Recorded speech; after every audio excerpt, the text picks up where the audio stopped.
বহুকাল আগে ছিল এক মহাশক্তিশালী রাজ্য। সেই রাজ্যের মহারানী যখন যেটাই চাইতো তখন সেটাই পেয়ে যেত। রাজ্যের রাজকুমারকে সব সময় আগলে রাখত, যে ছিল তার একমাত্র পুত্র। সে রাজকুমারকে দেশের সেরা সব জিনিসপত্র দিত, ভালো ভালো পোশাক, রাজকীয় খাবার, শিক্ষা দেওয়ার জন্য সেরা শিক্ষক এবং আরও অনেক কিছু। তারপর যত দিন এগোলো রাজকুমার বড় হলো এবং তার বিবাহের সময় এলো। মহারানী তাকে নিজের ঘরে ডেকে পাঠালো। রাজকুমারীর বিবাহ রাজকুমারীর সাথেই হওয়া উচিত, কিন্তু সেটা তাকে নিজেকেই খুঁজতে হবে। নিজের স্ত্রীকে বাছাই করার সময় কয়েকটা কথা মাথায় রাখবে। শুধু তার রূপ দেখলেই কিন্তু চলবে না। রাজকুমারী শুধুমাত্র রাজা রানীর মেয়ে হলেই চলবে না, তাকে হতে হবে কোমল, বুদ্ধিমতী এবং হাসি খুশি। পোশাকের রুচি থাকা চাই, আর যে নিজের সম্মান রেখে চলবে। সবচেয়ে জরুরি, একজন সত্যিকারের রাজকুমারীকে তুমি চিনতে পারবে তার গলার আওয়াজে। তার গলার আওয়াজ হবে সব থেকে মধুর। রাজকুমার মহারানীর কথায় রাজি হয় এবং মহারানী তাকে রাজকুমারীকে খুঁজে আনার অনুমতি দেন। রাজকুমার নিজের প্রজাদের সাথে বেশ কয়েকদিনের সফর করে পাশের রাজত্বে পৌঁছে যায়। সে মহারাজের কাছে যায় এবং নিজের পরিচয় দেয়। মহারাজের তাকে দেখে ভালো লাগে, যেহেতু সে ছিল সুপুরুষ এবং ব্যবহারেও ভালো। মহারাজ তাকে নিজের মেয়ের কাছে নিয়ে যায়, যার বিবাহের কথা চলছিল। সুন্দরী রাজকুমারীকে দেখে রাজকুমারের খুব ভালো লেগে যায়। সে নিজের ঘরে পড়াশোনা করছিল এবং ভালো পোশাক পরেছিল। নমস্কার রাজকুমারী। নমস্কার।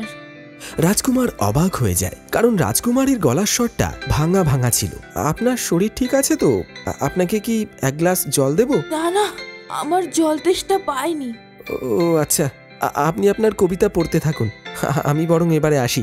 আসলে অনেক দেরি হয়ে গেছে। আপনার সঙ্গে আলাপ হয়ে ভালো লাগলো। রাজকুমারের মন ভেঙে যায়, কিন্তু সে হতাশ না হয়ে আবার অন্য রাজ্যের দিকে যাত্রা শুরু করে। সে প্রাসাদের ভেতরে গিয়ে সেখানকার রাজার কাছে নিজের পরিচয় দেয়। রাজা এবং রানীর তাকে এত ভালো লাগে যে তারা তাকে সঙ্গে সঙ্গে রাজকুমারীর কাছে নিয়ে যায়। রাজকুমারও রাজকুমারীর ঘরে যায়। দেখে এক সুন্দরী মেয়ে খাবার টেবিলে বসে আছে। সে খাবার খাচ্ছিল। রাজকুমার তার সঙ্গে কথা বলে, কিন্তু রাজকুমারের দিকে ঘুরেও তাকায় না, কারণ সে গোগ্রাসে খেতেই ব্যস্ত। রাজকুমারী, আপনি মনে হয় ব্যস্ত আছেন। ঠিক আছে, আপনি খাবার খেতে থাকুন, আমি বিদায় নিচ্ছি। এই বলে রাজকুমার ওই রাজ্য ছেড়ে বেরিয়ে যায়। তারপর সে বহুদিন ধরে নানান রাজ্যে যায় এবং বহু রাজকুমারীর সঙ্গে আলাপ হয়, কিন্তু নিজের রানীর উপযোগী কাউকে সে পায় না। সে হতাশ হয়ে নিজের রাজ্যে ফিরে আসে। তার বাবা মা তাকে সফরের বিষয়ে জিজ্ঞাসা করায়। তার সাথে যা যা ঘটেছে সে সব খুলে বলে। ও, এ তো খুবই খারাপ খবর, কিন্তু আমি খুব খুশি হয়েছি যে তুমি ওদের মধ্যে কাউকেই পছন্দ করনি। আমি নিশ্চিত যদি তুমি ওদের মধ্যে কাউকে পছন্দ করে বিয়ে করতে, তাহলে তোমার জীবনটাই নষ্ট হয়ে যেত। রাজকুমার মহারানীর কথায় সম্মতি দিয়ে নিজের ঘরে চলে যায়। সেদিন রাতে খুব ঝড় বৃষ্টি হয়। রাজকুমার ঘরের জানলা দিয়ে সবই দেখছিল। তখন সে দেখতে পায় কেউ একজন ওদের রাজমহলের দিকে আসছে এবং তারপরে দরজায় কড়া নড়ে ওঠে। প্রহরী দরজা খুলে দেখে এক সুন্দরী মেয়ে বাইরে দাঁড়িয়েছিল।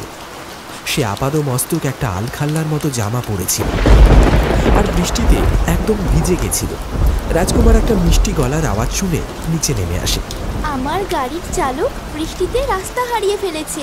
আপনার প্রাসাদের আলো জ্বলতে দেখে আমি এসেছি। যদি দয়া করে আজ রাতের মতো আমাকে একটু আশ্রয় দেন। নিশ্চয়ই, আমার কোনো আপত্তি নেই। আসুন আপনারা, কোটটা আমি খুলে দিই।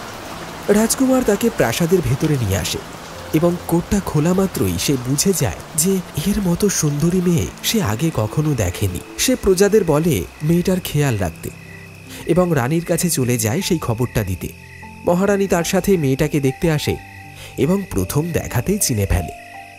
ও রাজকুমারী হতেই পারে না রাজকুমার। দেখো ওর গায়ের পোশাক কত নোংরা, কাদা মাখা, আর ওর সঙ্গে তো কোনো চাকর বাকরও নেই। আর একজন রাজকুমারী এরকম বৃষ্টি বাদলের দিনে বাইরে তো বেরোবে না। কিন্তু মা, আমি এত সুন্দরী মেয়ে আর এত সুন্দর ব্যবহার আগে কখনো দেখিনি। মহারানী বুঝে যান যে রাজকুমারের মেয়েটিকে ভালো লেগেছে। উনি মনে মনে একটা ফন্দি আঁটেন, যাতে প্রমাণ করা যায় যে মেয়েটি রাজকুমারী নয়। আমি ওর একটা পরীক্ষা নেব। আজ রাতে ওকে রাজকীয় বিছানায় শুতে দেওয়া হবে, আর 10টা মখমলের গদির নিচে একটা কাঁচা মটরশুঁটি রেখে দেব। যদিও সত্যিই রাজকুমারী হয়, তাহলে এই মটরশুঁটির দানা ও ঠিক বুঝে যাবে। রাজকুমারের নিজের পায়ের উপর ভরসা ছিল। মহারানী চাকরদের বললেন মেয়েটির বিছানার নিচে একটি মটরশুঁটি রেখে দিতে। রাজকুমার মেয়েটিকে শোবার ঘর অবধি নিয়ে যায় এবং সেখানে একটি মই রাখা ছিল বিছানায় ওঠার জন্য। মেয়েটি সারা রাত ঘুমোতে পারে না। সকালে ঘুম থেকে উঠে চাকরদের ডাক দেয়। আমার খুব অস্বস্তি হচ্ছে, কিন্তু তুমি রাজকুমারকে বলো না, বিছানাটা একদম ভালো না। মনে হচ্ছিল যেন ওই বিছানার নিচে ইট রাখা আছে। আমি সারা রাত ঘুমোতে পারিনি। রাজকুমার মেয়েটির নালিশের ব্যাপারে জানলে পরে দ্রুত তার কাছে যায়। আপনি সত্যিকারেরই রাজকুমারী, আমি বুঝে গেছি।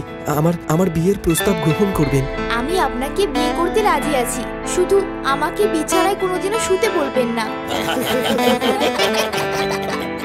রাজকুমার এবং রাজকুমারীর বিয়ে হয়ে যায় এবং তারা সুখে শান্তিতে দিন কাটাতে থাকে।